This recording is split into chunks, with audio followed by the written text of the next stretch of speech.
The Las Vegas MGM Grand Arena buzzed with anticipation. Bright lights illuminated the boxing ring at the center as thousands of spectators filled the seats, their excited chatter creating a wave of sound that washed over the venue. It was July 2025, and despite being in his late 50s, Mike Tyson had agreed to an exhibition match to raise funds for childhood cancer research. In the locker room, Mike sat quietly, his hands already wrapped, staring at the concrete floor. At 58, his body didn't move like it used to, but his mind remained sharp. This wasn't about winning anymore. It was about giving back. The exhibition against former heavyweight contender Marcus Johnson would be 3 rounds, more demonstration, then battle. 5 minutes, Mr. Tyson, called the event coordinator, poking his head through the door. Mike nodded, his face a mask of concentration. He'd done this routine hundreds of times throughout his storied career, but tonight felt different. He had received a letter 3 days earlier from the Make-A-Wish Foundation about a 16-year-old boy named Alex Rivera, who would be attending. Alex had been battling an aggressive form of leukemia for 2 years, and his condition had recently worsened. His last wish was to see Mike Tyson in the ring. "Let's do this for the kid," Mike muttered to himself as he stood up, rolling his shoulders back. The familiar entrance music hit, and the crowd erupted as Mike walked toward the ring. His trademark black shorts and no-frills approach still his signature after all these years. He acknowledged the cheers with a slight nod, his eyes scanning the front rows near his corner. That's when he spotted Alex, thin, pale, wearing a worn Iron Mike t-shirt from the 90s, sitting in a wheelchair. The boy's eyes lit up when they made contact with Mike's, and he raised a weak hand in greeting. Next to him sat his parents, their faces a complex mixture of joy for their son's moment and the unmistakable weight of what they were facing. Mike climbed into the ring, his eyes repeatedly drifting back to Alex as the announcer's voice boomed through the arena, introducing the fighters. When his opponent Marcus entered, younger, fitter, but showing appropriate deference to the legend, they touched gloves at the center. "Let's give them a good show," Marcus said quietly. The bell rang, and the exhibition began. The fighters circled each other, throwing measured punches. Mike showing flashes of his legendary speed and power, drawing oohs and ahs from the crowd. Through the first round, Mike kept glancing at Alex, noticing how the boy leaned forward in his wheelchair each time Mike threw a combination. Midway through the second round, during a clinch, Mike looked over his opponent's shoulder and saw Alex having what appeared to be a coughing fit. His mother was rubbing his back while his father looked anxiously toward the medical staff stationed nearby. Mike pushed away from Marcus and did something unprecedented. He walked to the ropes nearest Alex and gestured to the referee. "Time," he called, loud enough for the first few rows to hear. "I need a minute." The referee, confused but respectful of Tyson's stature, called for time. The arena went silent, thousands of people wondering what was happening, as Mike Tyson, still one of the most feared boxers in history, climbed through the ropes and walked directly toward the teenage fan in the wheelchair. A confused murmur rippled through the MGM Grand Arena as Mike Tyson stepped out of the ring in the middle of the second round. The referee stood bewildered. Marcus Johnson froze in place and television cameras swiveled frantically to follow the boxing legend as he made his way toward Alex Rivera's wheelchair in the front row. Security personnel started moving toward Mike but stopped when they realized his intention. The arena went eerily quiet as Mike knelt down in front of the thin teenager. Up close, he could see the toll the disease had taken. Alex's complexion was ashen, his cheekbones prominent under translucent skin, IV bruises visible on his arms. But his eyes, they were alert and filled with a mix of surprise and wonder. "You doing okay, champ?" Mike asked, his voice gentler than most had ever heard it. Alex nodded, struggling to speak through his labored breathing. "I can't believe you stopped for me," he finally managed. Mike placed his gloved hand gently on Alex's shoulder. "I got your letter. Figured the match could wait a minute while I came to thank my biggest fan." Alex's mother covered her mouth with her hand, tears streaming down her face. His father stood rigid, overwhelmed by the moment. By now, the arena had caught on to what was happening. The big screen showed the interaction, and a new kind of silence fell. Not the expectant quiet before a knockout, but something more profound. A collective holding of breath as 20,000 people witnessed an unexpected display of humanity. Mike turned to Alex's parents. "Is he okay to come to the ring? Would he like that?" Mrs. Rivera looked at her husband, who nodded despite his obvious concern. "It's all he's talked about for weeks," Mr. Rivera said. "Seeing you fight again." Mike turned to the nearby security staff. "Help us get him up there, safely." What happened next would be replayed millions of times across social media. Security. Guards and medical staff gently helped Alex from his wheelchair. Mike Tyson, gloves still on, sweat still fresh on his brow, walked beside the boy as they slowly made their way to the ring. The crowd began to applaud. First a few hands, then hundreds, thousands, until the arena thundered with appreciation. Marcus Johnson, Mike's opponent, held the ropes open as Alex was carefully helped into the boxing ring. The referee, understanding the extraordinary nature of the moment, stepped back. The announcers fell silent. The television producers, sensing they were broadcasting something special, kept the cameras rolling without commentary. In the center of the ring, under lights designed to illuminate violence and competition, Mike Tyson put his arm around the shoulders of a dying boy whose last wish had been to see his hero fight one more time. "Ladies and gentlemen," Mike said, taking the microphone from the stunned announcer, his voice echoing through the arena, "I want to introduce you to Alex Rivera, the strongest fighter I've ever met." The crowd rose to their feet.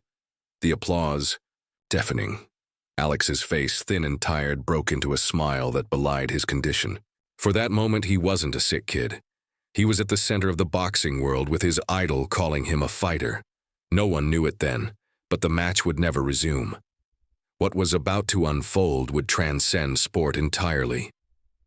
The exhibition match had officially been declared a no contest, but nobody seemed to care about the technicality. Mike Tyson had made a decision that night that would reshape not just his legacy, but also transform a young fan's final days. The morning after the unprecedented stoppage, sports networks ran the footage on continuous loop. Social media exploded, with clips of Mike helping Alex into the ring, their hashtag #Tyson's moment trending worldwide. Commentators who had spent decades criticizing Tyson's past controversies now praised his humanity. The image of the fearsome boxer with his arm around the frail teenager became instantly iconic. 3 days after the event, Mike showed up unannounced at Desert Springs Hospital, where Alex had been admitted following a complication. He came alone, without cameras or entourage, carrying only a box containing his original championship belt. "I thought you might want to hold on to this for a while," Mike said as he entered Alex's room, where machines beeped steadily and IVs delivered medications that were no longer expected to cure, only to comfort. Alex's parents, who had been taking shifts at his bedside, stood in shock as the boxing legend pulled up a chair next to their son. "You don't have to," Mrs. Rivera began. "I want to," Mike interrupted gently, "if that's okay with you all." For the next few hours, Mike sat with Alex, sharing stories from his career that he rarely discussed in public.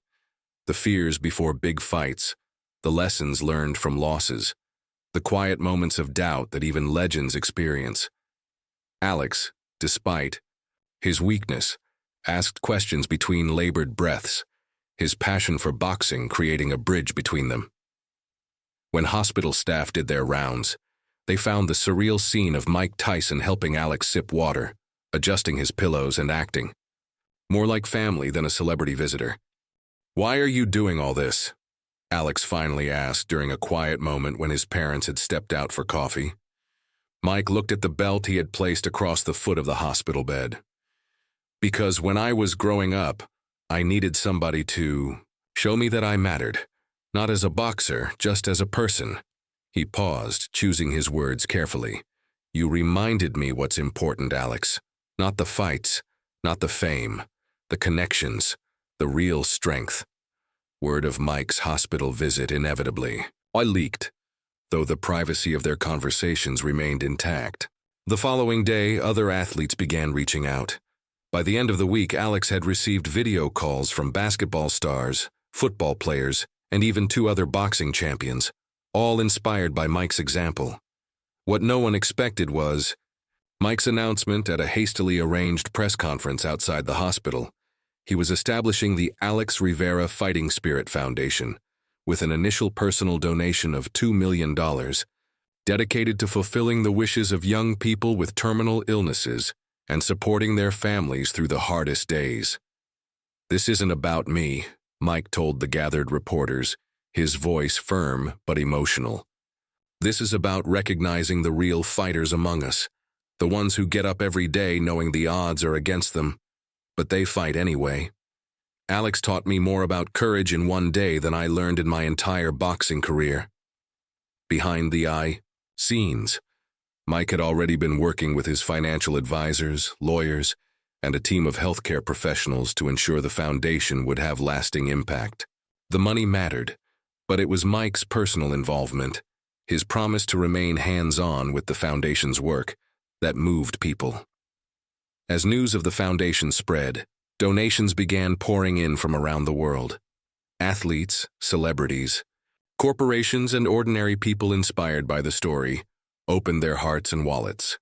What had begun as a simple moment of humanity in a boxing ring was evolving into a movement. 2 weeks had passed since the match, and Alex's condition had deteriorated rapidly. The leukemia was advancing despite all efforts, and his doctors had transitioned fully to palliative care. His hospital room had become a sacred space, walls covered with cards from well-wishers around the world, shelves lined with gifts from athletes who had been moved by his story. Mike visited daily, sometimes just sitting quietly beside Alex's bed while the teenager slept, other times engaging in conversation when Alex had the strength. He had canceled all his upcoming appearances and media obligations, focusing entirely on being present for the boy who had changed his perspective on his own legacy. On a particularly difficult Tuesday morning, Mike arrived to find Alex struggling, more than usual. His breathing was shallow, his words coming in whispers when they came at all. The doctors had warned that they were approaching the end. "Hey, champ," Mike said softly as he took his usual seat. "Tough day?" Alex managed a weak nod. His parents, exhausted from their constant vigil, acknowledged Mike with grateful glances.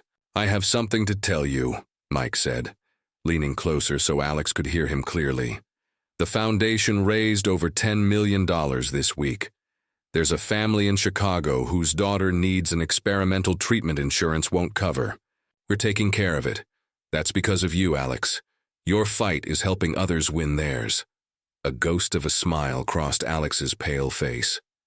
Later that afternoon, when Alex fell asleep, Mike stepped out into the hallway with Mr. and Mrs. Rivera. "The doctors say it might be tonight or tomorrow," Mrs. Rivera said, her voice breaking. "He's fought so hard, but his body just can't anymore." Mike nodded, fighting back his own emotions. "What can I do?" "Anything at all." Mr. Rivera hesitated before speaking. "He mentioned something yesterday when you weren't here. He said he wished he could have seen the end of your match, not for the fighting, but because he always stayed until the final bell of every Tyson fight he ever watched. He said it was tradition." Mike understood immediately. "I'll be back in an hour," he said. When Mike returned, he wasn't alone. Marcus Johnson, his opponent from the exhibition match, accompanied him. Both men carried their boxing equipment, gloves, headgear, the works, and behind them came a small crew wheeling in portable lighting equipment. "What's all this?" Mrs. Rivera asked, confused. "The final round," Mike explained. "If Alex can't come to the match, we're bringing the match to Alex." Hospital administrators, initially resistant to the unorthodox request, relented after consulting with Alex's medical team. They moved Alex's bed to the pediatric recreation room, temporarily cleared of furniture. Other young patients from the oncology ward who were able to move were invited to watch. As Alex was wheeled in, his eyes widened at the transformation. The room's fluorescent lights had been dimmed, replaced by the portable spotlights that created an approximation of a ring in the center. Mike and Marcus stood waiting, gloved up, while one of the hospital volunteers held a bell borrowed from the physical therapy department. "Ladies and gentlemen," announced one of the doctors, playing along with remarkable commitment, "welcome to the conclusion of the exhibition match between Marcus the Future Johnson and the legendary Iron Mike Tyson." A small crowd of patients, parents, and hospital staff applauded. Alex, despite his weakness, was fully alert now, his eyes fixed on the makeshift ring where Mike and Marcus touched gloves. The volunteer rang the bell, and the fighters began a carefully choreographed final round. They moved at half speed, making their punches look impressive but ensuring complete safety. Mike showed flashes of his old form, the bob and weave, the explosive hooks, while Marcus played his role perfectly, showcasing athletic defense and respectful competition. Alex watched with rapt attention, occasionally whispering commentary to his father who sat beside him. For those precious minutes, the hospital room disappeared, replaced by the magic of a moment created solely for one young fan. As the round neared its conclusion, Mike caught Alex's eye and gave him a subtle nod. Then, in a move they had planned, beforehand, Marcus left himself open, and Mike delivered a theatrical but gentle body shot. Marcus sold it perfectly, taking a knee as the volunteer rang the bell 3 times. "The winner, by technical knockout," called out the doctor-turned-announcer, "and still the inspiration to millions, Iron Mike Tyson." The small gathering erupted in cheers. Mike immediately walked over to Alex, took off his right glove, and placed it in the boy's hands. "That was the best final round I ever fought," Mike said, his voice husky with emotion. "And it was because of you, champ." Alex, summoning strength from some deep reserve, spoke clearly for the first time in days. "No, Mike. Thank you for showing everyone that the greatest fights don't always happen in the ring. No one who was present that day would ever forget it. Not the medical staff who had bent countless rules to allow it. Not the other young patients who witnessed a moment of magic amid their own struggles, and certainly not Mike Tyson, whose tearful embrace of Alex Rivera would become the defining image of his post-boxing life." 3 days after the impromptu final round, Alex Rivera passed away peacefully with his parents and Mike Tyson at his bedside. The news spread quietly at first. A respectful statement from the family, a black and white photo of Alex posted on Mike's social media with the simple caption, "Rest easy, champ, 2009-2025.